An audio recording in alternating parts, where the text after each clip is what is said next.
At lumantad na naman po ulit guys, itong si Apollo Quiboloy sa iba't ibang social media sa gitna po ng kanyang napipintong warrant of arrest order.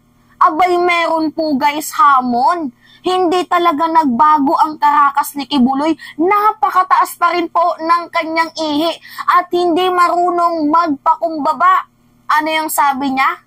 Wanted? Puntahan niyo ko. Nag-aamok, naghahamon. Na kung totoong wanted daw siya, abay puntahan niyo daw siya, hanapin niyo daw siya, ngunit hindi daw siya magpapahawak sa inyo. Yan po guys, meron tayong video. Talaga nga namang sinusubok ni Apollo Quiboloy itong ating gobyerno no? Tapang. Grabe. Pero pag harap doon sa Senate, hindi magawa. Pero magtapang-tapangan sa social media, talaga nga naman, ang tindi guys.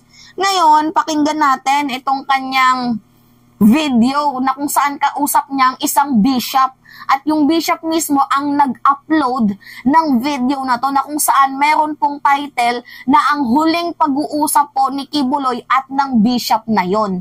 So ngayon, panoodin natin guys ha. Hindi na ako makawa. Wanted, ito kayo dito. Warrant sa forest. Siya niya. FBI na kaya kayo. Ba't hindi rin sila pumunta dito? Ay, hindi pwede. Kalukuhan lang yun. Para mapahiya lang ako. Halimbawa, indicted ako doon. And I have to be extradited. They have to go to the process. Foreign affairs. Ayun, say, Court of Appeals. Supreme Court, it will take 15 years. Okay, di ba? Sabi niya, kung ipa-extradite nila ako, then they will go have to the process. Under process ka na nga, nagtatago ka lang.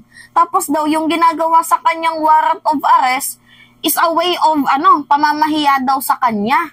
At ito pa guys, yung pakinggan nyo maya-maya, dahil meron kayong maririnig na talagang masyasyak kayo. Okay, pakinggan nyo ha. It will take 15 years. Ma-extradite ako. And if I'm extradited, much better. Kasi meron akong document dito. Yan. Ano yung sabi niya? Kung ma-extradite nila ako. Kung ma-extradite man nila ako, much better. Kasi meron daw po siyang mga hawak na dokumento. O ano yung mga dokumento mo? Na mga hawak mo? Doon pa nga lang sa Senate hearing, hindi ka makasipot. Diba? Tapos nagtatago ka, nagpapakita ka lang sa mga social media ng mga kaibigan mo. Ngayon, pag nahuli to guys, wala talaga tong reason na hindi siya idinaan sa due process.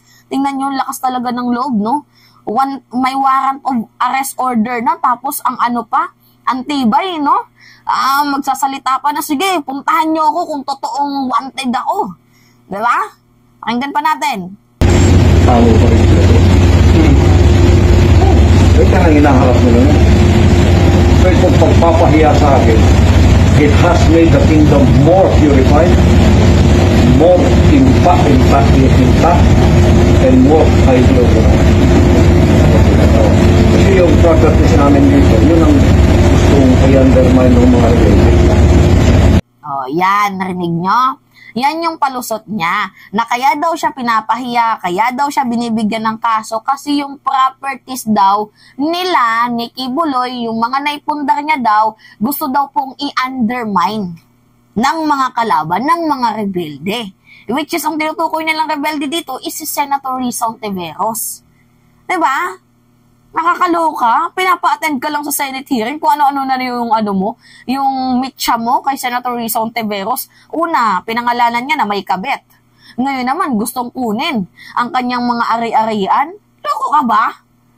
Pinapasagot ka lang sa mga allegedly, di ba, na ipinupukol sa'yo na akusasyon na ikaw ay child abuse, sex, di ba, sex abuser, human rights violator, nagmamaltrato. Pinapasagot ka lang, tapos ngayon, ang dami mong ebas, ang dami mong sabi, ang dami mong hanash. Kaloka? Operation Sol kasi, dito lang. Pag yan na nawala ako, free for all na sila sa pagkakagawa sa ibang organization, ibang ng corporation. Ipasok na natin yung para sa kanila take-over. Yung 9 subsidiaries namin ng mga businesses.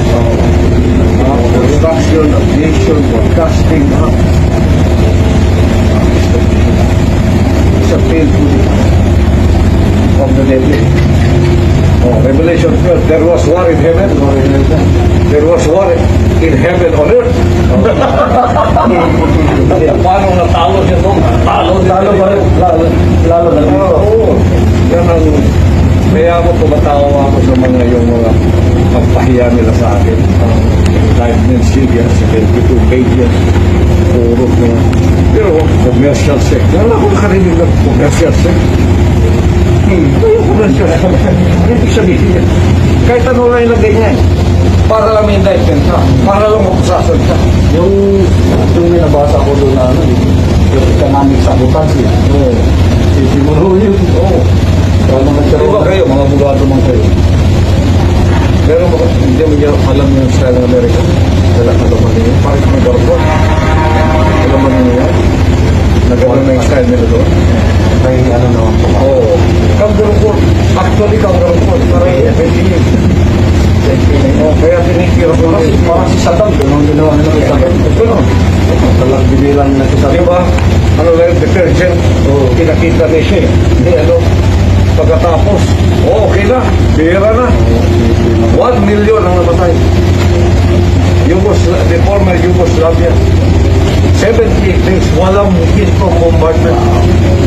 42,000 ang pinatay nila niya. Syria, 40,000 ang pinatay nila civilian. Bomba, walang tigil. Hindi man ako mabomba kay spiritual na. Pero ang kategori ko, Bin Laden. Ang kategori ko, Bin Laden. Ang kategori ko, Bin Laden. The most wanted by the FBI. Anong ginawa? Operation Hotline. Operation Hotline, dalawa. Oo, ginawa talaga sila ng Akin, para sa akin lang. Sabi ko, this is a badge of honor for me. The most powerful country in the world versus Apollo Karayoke Buloy. Powerful pa ako sa Russia.